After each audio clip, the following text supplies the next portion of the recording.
जिस लॉजिक से इस यूनिवर्स में प्रत्येक फिनोमिनन को हम परसीव करते हैं वह लॉजिक हर लेवल पर वर्क नहीं करता। हर लेवल पर फिनोमिनन का पर्सपेक्टिव एक जैसा नहीं होता है। जैसे कि क्वांटम लेवल पर चीजें अलग रूपों में परफॉर्म करती है, उसी में से एक क्वांटम टनलिंग है। तो चलिए जानते हैं कि क्वांटम टनलिंग क्या है। इसे समझने के लिए मान लीजिए कि आप किसी पहाड़ी पर बॉल को धक्का देते हैं। उस बॉल का काइनेटिक एनर्जी 50 जूल है और उस पहाड़ी के पीक पर यानी कि चोटी पर रखा बॉल का पोटेंशियल एनर्जी 100 जूल है। इसीलिए इस पहाड़ी को पेनिट्रेट करने के लिए यानी पार करने के लिए बॉल के काइनेटिक एनर्जी को 100 जूल या 100 जूल से अधिक रखना पड़ेगा। चूंकि फेंका गया बॉल का काइनेटिक एनर्जी मात्र 50 जूल ही है, जिससे धक्का दिया गया बॉल पहाड़ी को पेनिट्रेट नहीं कर पाएगा, चाहे आप लाखों कोशिश कर ले, क्योंकि काइनेटिक एनर्जी आधे रास्ते में ही पोटेंशियल एनर्जी में बदल जाता है, जिससे बॉल पहाड़ी को आधे रास्ते से ही लौट जाता है। यानी कि यहाँ एक बात क्लियर है कि यदि किसी बैरियर यानी कि रुकावट, जो इस उदाहरण में पहाड़ी बैरियर था, जिसे किसी बैरियर को पेनिट्रेट करने के लिए उस बैरियर के पीक के पोटेंशियल एनर्जी के बराबर या ज्यादा काइनेटिक एनर्जी की आवश्यकता होती है। लेकिन क्या यदि घटना को क्वांटम लेवल पर देखने पर भी सेम प्रभाव होगा? तो नहीं। क्वांटम लेवल पर चाहे बैरियर का पोटेंशियल एनर्जी अधिक भी क्यों न हो, कम काइनेटिक एनर्जी से भी बैरियर को पेनिट्रेट कर जाता है, जिसे क्वांटम टनलिंग या बैरियर पेनिट्रेशन कहते हैं। यहाँ से क्वांटम टनलिंग पूरी तरह क्लियर हो चुका होगा। लेकिन क्या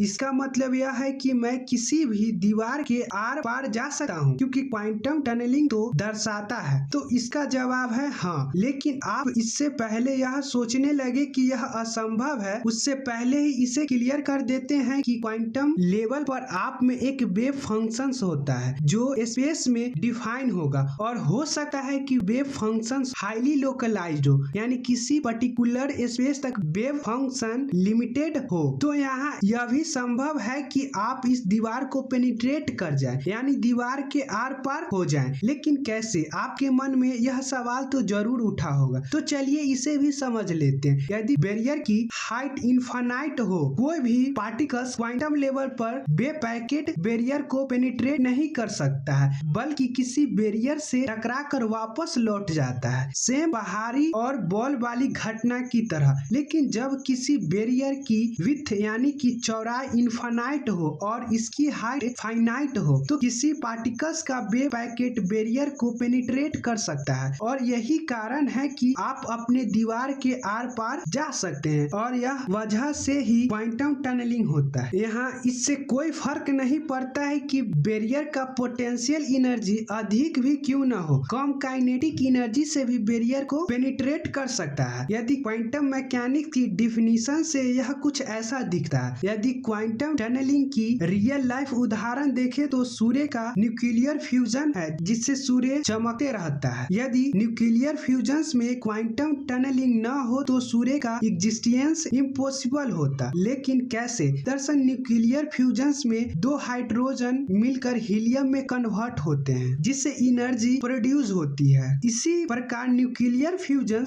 वर्क करते रहता है और हाइड्रोजन एटम प्रोटॉन के फॉर्म में होता है, और यह बहुत ही इम्पॉसिबल है कि दो पॉजिटिव न्यूक्लियाई एक दूसरे को इतने नजदीक आएंगे कि वे फ्यूजन रिएक्शन से गुजर सके। इसे कूलम्ब बैरियर भी कहते हैं। जब तक कि उनके पास कूलम्ब बैरियर को दूर करने के लिए इनफ एनर्जी न हो, जैसे कि इस डायग्राम के पास दो न्यूक्लियाई है, लेकिन यह न्यूक्लियाई के पास इतना एनर्जी होता ही नहीं है कि left side nuclei right side nuclei से टकराए। तो यही पर क्वांटम टनलिंग वर्क करता है, और जिससे बैरियर को न्यूक्लियाई पेनिट्रेट कर जाता है और दोनों न्यूक्लियाई आपस में टकरा जाते हैं। इस प्रकार दो पॉजिटिव चार्ज भी आपस में टकरा जाते हैं। आज के लिए बस इतना ही। धन्यवाद।